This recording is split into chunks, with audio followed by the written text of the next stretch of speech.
சென்னை எண்ணூரில் கோரமண்டல் உர தொழிற்சாலை மீண்டும் செயல்பட தடை விதித்து அந்த தொழிற்சாலைக்கு வெளியே மாசு கட்டுப்பாட்டு வாரியம் நோட்டீஸ் ஒட்டியுள்ளது.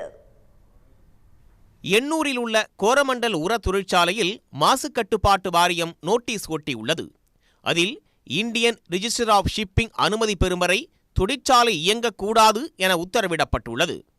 எந்த இடத்தில் வாயு கசிவு ஏற்பட்டதோ அதை கண்டறிந்து அதனை உடனடியாக சரி செய்ய வேண்டும் என்றும், வாயு கசிவு ஏற்பட்ட இடத்தை சரிசெய்து மீண்டும் அதனை ஆய்வுக்கு உட்படுத்த வேண்டும் என்றும் தொழிற்சாலை பாதுகாப்பு மற்றும் சுகாதார இயக்குநரகத்திடமிருந்து தடையில்லா சான்றிதழ் பெற வேண்டும் என்றும் உத்தரவிடப்பட்டிருக்கிறது.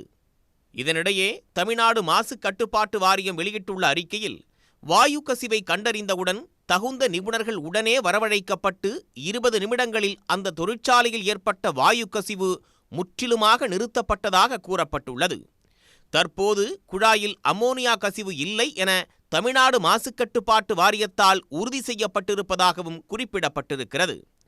தமிழ்நாடு மாசு கட்டுப்பாட்டு வாரிய உறுப்பினர் செயலர், சென்னை இந்திய தொழில்நுட்ப கழகத்தைச் சேர்ந்த நிபுணர்கள், ஒன்றிய மாசு கட்டுப்பாட்டு வாரியத்தின் மண்டல அலுவலகத்தைச் சேர்ந்த அலுவலர், தேசிய சுற்றுச்சூழல் பொறியியல் ஆராய்ச்சி நிறுவனம், மத்திய தோல் ஆராய்ச்சி நிறுவனம் மற்றும் தொழிலக பாதுகாப்பு மற்றும் சுகாதார இயக்கத்தின் அலுவலர்களை உறுப்பினர்களாக கொண்ட தொழில்நுட்ப குழு ஒன்று அமைக்கப்பட்டிருப்பதாகவும் தெரிவிக்கப்பட்டுள்ளது.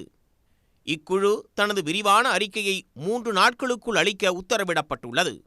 வாயு கசிவு முற்றிலும் நிறுத்தப்பட்டுள்ள நிலையில் இதுகுறித்து மக்கள் யாரும் அச்சப்பட தேவையில்லை என்று தமிழ்நாடு மாசு கட்டுப்பாட்டு வாரியம் கேட்டுக்கொண்டுள்ளது.